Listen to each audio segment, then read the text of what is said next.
ബിസ്മില്ലാഹിർ റഹ്മാനിർ റഹീം. Hello, welcome back. അപ്പോൾ ഇന്ന് ഞാൻ വന്നിട്ടുള്ളത് പെട്ടെന്ന് റെഡിയാക്കാൻ പറ്റുന്ന ഒരു ഈവനിങ്ങിൻ്റെ സ്നാക്കിൻ്റെ റെസിപ്പിയാണ്. അപ്പോൾ ഇത് ഞാൻ ചിക്കൻ കൊണ്ട് ബ്രെഡിൽ ഉണ്ടാക്കിയിട്ടുള്ളതാണ്. ബ്രെഡ് ചിക്കൻ റോളാണ്, ചീസി റോളാണ്. അപ്പോൾ ഇത് ഞാൻ വീട്ടിൽ തന്നെ ഉണ്ടാക്കിയിട്ടുള്ള ഹോം മെയ്ഡ് ചീസ് വെച്ചിട്ട് ഉണ്ടാക്കിയിട്ടുള്ള ചിക്കൻ റോളാണ്.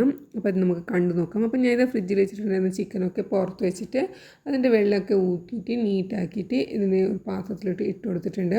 എന്നിട്ട് ഇതിലേക്ക് ആവശ്യത്തിനുള്ള ഉപ്പും മുളക് പൊടിയാണ്. മുളക് പൊടി നിങ്ങൾ എരിവ് നോക്കിയിട്ട് ഇട്ട് കൊടുത്താൽ മതി. ബാക്കിയെല്ലാം 1/2 ടീസ്പൂണാണ് എടുത്തിട്ടുള്ളത്. ഞാനിപ്പോൾ ഇത് 1/2 കിലോ ബോൺലെസ് ചിക്കനാണ് എടുത്തിട്ടുള്ളത്. അപ്പോൾ ഇതിലേക്ക് 1/2 ടീസ്പൂൺ മല്ലിപ്പൊടി, ഗരം മസാല, ചെറിയ ജീരകം, വലിയ ജീരകം, മഞ്ഞൾപ്പൊടി ഇതെല്ലാം 1/2 ടീസ്പൂണാണ്.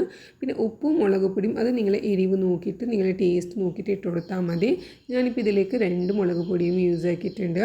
കാശ്മീരി ചില്ലിപ്പൊടിയും പിന്നെ പെപ്പർ പൊടിയാണ് ഞാനിത് എടുത്തിട്ടുള്ളത്. കുറച്ച് എരിവും കൂടി ഇരിക്കട്ടെ എന്ന് വിചാരിച്ചു. ബ്രെഡ് റോളല്ല, അപ്പോൾ ബ്രെഡ് എന്തായാലും ചെറിയതായിട്ടുള്ളൊരു മധുരമാകുമ്പോൾ നമുക്ക് ചെറുതായിട്ട് മസാലയിൽ എരിവ് ഉണ്ടാവട്ടെ എന്ന് വിചാരിച്ചു. അതൊന്ന് ജസ്റ്റ് ഒന്ന് ബാലൻസ് ആക്കാൻ വേണ്ടിയിട്ട് അങ്ങനെ എടുത്തിട്ടുള്ളതാണ്. ഇനിയിപ്പോൾ ബ്രെഡിനൊന്ന് സ്റ്റീമാക്കി എടുക്കണം. അപ്പോൾ ഇത് ഞാൻ സ്റ്റീമർ വെച്ച് കൊടുത്തിട്ടുണ്ട്.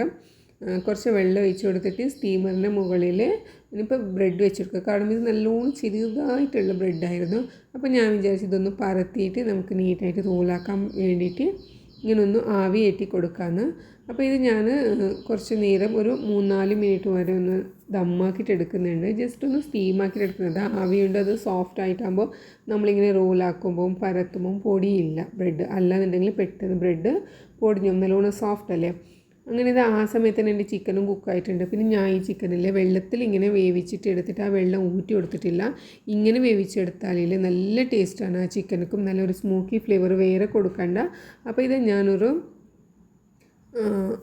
ഇങ്ങനത്തെ നോൺ സ്റ്റിക്ക് അല്ലാത്ത ഒരു പാനിലാണ് എടുത്തിട്ടുള്ളത്. അപ്പോൾ ഇത് ഓട്ടോമാറ്റിക്കായിട്ട് ഇതിലൊരു സ്റ്റീമിൻ്റെ ഫ്ലേവർ ഉണ്ടാവും. സ്മോക്കിയുടെ ഫ്ലേവർ ഉണ്ടാവും. അതിന് വേണ്ടിയിട്ട് ഞാൻ ഇങ്ങനത്തെ ഒരു പാത്രം എടുത്തിട്ടുള്ളത്. അപ്പോൾ ഇത് ബ്രെഡൊക്കെ നല്ല സോഫ്റ്റ് ആയിട്ടുണ്ട്. എത്ര മിടുക്ക് കൂട്ടിയാലും ഇതൊന്നും പൊടിഞ്ഞു പോവില്ല, കാരണം നമ്മൾ ആവി ഇട്ടതല്ലേ. എന്നിട്ട് ഇതൊന്ന് ജസ്റ്റ് ഒന്ന് പരത്താം. കുറച്ചും കൂടി വലുതായിക്കോട്ടെ എന്ന് വിചാരിച്ചതാണ്. കാരണം നല്ല ചെറുതായിട്ടുള്ള ബ്രെഡായി പോയത്. ഇത് ഒരുപാട് റോളാക്കാനൊന്നും പറ്റില്ല. ജസ്റ്റ് ഒന്ന് മടക്കിയാൽ തന്നെ ഇത് അപ്പം തന്നെ ഇത് കവറായിക്കണം. പിന്നെ ഇതിൽ അധികം മസാലയും ചേർക്കാൻ പറ്റുന്നില്ല. എന്നാലും നല്ല ടേസ്റ്റാണ് കേട്ടോ. ചീസി മസാല എന്ന് പറയുന്നത് തന്നെ ബ്രെഡിൽ നല്ല ടേസ്റ്റാണ്. അപ്പോൾ ഞാൻ ആദ്യം എല്ലാം ഒന്ന് പരത്തി വെക്കുന്നുണ്ട്. എന്നിട്ട് ഇത് കുറച്ച് ചിക്കൻ, അതെല്ലാം മൊത്തത്തിലങ്ങ് ചിക്കൻ എടുക്കാൻ പറ്റില്ല, കാരണം നല്ല ചെറിയ ബ്രെഡല്ലേ. അതുകൊണ്ട് തന്നെ അതിൽ നിന്ന് കുറച്ച് മാത്രമേ ചിക്കൻ എടുത്തിട്ടുള്ളൂ. എന്നിട്ട് ഇതിലേക്ക് എനിക്ക് ഇഷ്ടമുള്ള വെജിറ്റബിൾസ് എടുക്കാം. ഞാനിത് അങ്ങനെ പച്ചയായിട്ടുള്ള ഉള്ളി ഒന്ന് 1/2 എടുത്തിട്ടുണ്ട്. എന്നിട്ട് കുറച്ച് മാത്രം ക്യാബേജ്, പിന്നെ കുറച്ച് മല്ലിച്ചപ്പ് കുറച്ച് അധികം ഇട്ടാലും ബുദ്ധിമുട്ടില്ല. ഇത് ചീസ് കേട്ടോ, ക്രീം ചീസാണ്. ഇത് വീട്ടിൽ തന്നെ ഉണ്ടാക്കിയിട്ടുള്ള ഹോം മെയ്ഡ് ചീസിയാണ്. അപ്പോൾ ഇതിലേക്ക് ഞാൻ മയോ ചേർക്കുന്നില്ല, വേണ്ടെന്ന് വിചാരിച്ചിട്ടാണ് ചേർക്കാത്തത്. അല്ല, മയോയും ചേർക്കാൻ എനിക്ക് ഇഷ്ടമുണ്ടെന്നുണ്ടെങ്കിൽ നിങ്ങൾക്ക് മയോനൈസും ചേർക്കാം.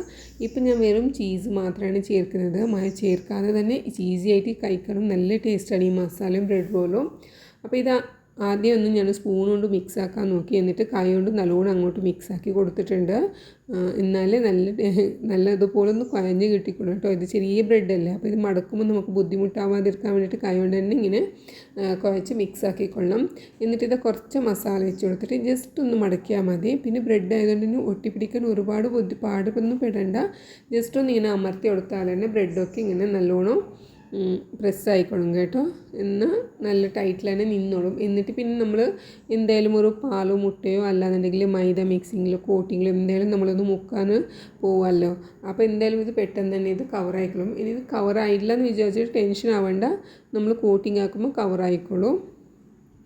അങ്ങനെ ഞാൻ ഒന്നും കൂടി കാണിക്കാം. ജസ്റ്റ് ഒന്ന് മസാല വെച്ച് കൊടുക്കുന്നുണ്ട്. എന്നിട്ട് ജസ്റ്റ് ഒന്ന് അമർത്തിയാൽ മതി. അപ്പോൾ തന്നെ ഇത് നല്ലോണം ഒന്ന് ഒട്ടിപ്പിടിച്ചോളും. അങ്ങനെ എല്ലാം ഞാൻ ഇവിടെ ചെയ്തിട്ടുണ്ട്. ഇനിയിപ്പോൾ ഞാനിത് ഒരു മുട്ട എടുക്കുന്നുണ്ട്. പിന്നെ എൻ്റേത് ഇത് ഒരു പാക്കായിട്ട് ബ്രെഡായിരുന്നു. ഇതിലേക്ക് ഞങ്ങൾക്ക് 2 മുട്ടയും കുറച്ച് അധികം തന്നെ ഒരു 1/4 കപ്പോളം പാൽ വേണ്ടി വന്നിട്ടുണ്ട്. ആദ്യം ഞാൻ ഒരു മുട്ടയും ഒരു 1/4 കപ്പിൽ നിന്ന് കുറച്ച് കൂടുതലായിട്ട് പാൽ ഒഴിച്ച് കൊടുത്തിട്ട് ഒന്ന് മിക്സ് ആക്കിയതാണ്. പിന്നെ ഇതിലേക്ക് ബ്രെഡ് ക്രംസ്, ഈ ബ്രെഡിൻ്റെ സ്ലൈസൊക്കെ ഞാൻ സൈഡൊക്കെ കട്ടാക്കി വെച്ചിട്ടുണ്ടായിരുന്നു. അത് തന്നെയാണ് ക്രംസ് ആക്കിയിട്ടും എടുത്തത്. വേറെ ഞാൻ പുറത്തുനിന്ന് കൊണ്ടുവന്നതൊന്നുമല്ല. അങ്ങനെ ഒന്ന് മുട്ടയിൽ മുക്കുക. മുട്ടപ്പാലിൻ്റെ ആ കോട്ടിങ്ങിൽ ആ സ്ലറിയിൽ ഒന്ന് മുക്കി കൊടുക്കുക. എന്നിട്ട് ക്രംസിൽ ഇങ്ങനെ ഒന്ന് ജസ്റ്റ് ഒന്ന് കൈ കൊണ്ട് തന്നെ ഒന്ന് മിക്സ് ആക്കാം. എന്നിട്ട് ഇത് നല്ല ചൂടായിട്ടുള്ള ഓയിലിൽ ഇട്ട് കൊടുത്തിട്ടില്ല, പെട്ടെന്ന് തന്നെ ഇത് കോരി മാറ്റി എടുത്താൽ മതി. കാരണം ജസ്റ്റ് ഒന്ന് ക്രിസ്പിയായി കിട്ടാൻ വേണ്ടിയിട്ടാണ്, അല്ലാത്ത ബ്രെഡും ഇറച്ചിയൊന്നും കുക്കാവാൻ വേണ്ടിയിട്ടല്ല, ജസ്റ്റ് ഒന്ന് ക്രിസ്പിയായി കിട്ടാൻ വേണ്ടിയിട്ട് മാത്രമാണ്. ഇന്ന് അധികം തീ കൂട്ടി വെച്ചിട്ടുണ്ടെങ്കിൽ പെട്ടെന്ന് കരിഞ്ഞു പോകാൻ ചാൻസ് ഉണ്ട്. അങ്ങനെ എല്ലാം ഇവിടെ റെഡി ആയിട്ടുണ്ട്. ഇത് എത്രത്തോളം ക്രിസ്പി ആണെന്നിട്ട് നിങ്ങൾക്ക് ഞാൻ കേൾപ്പിച്ച് തരാം.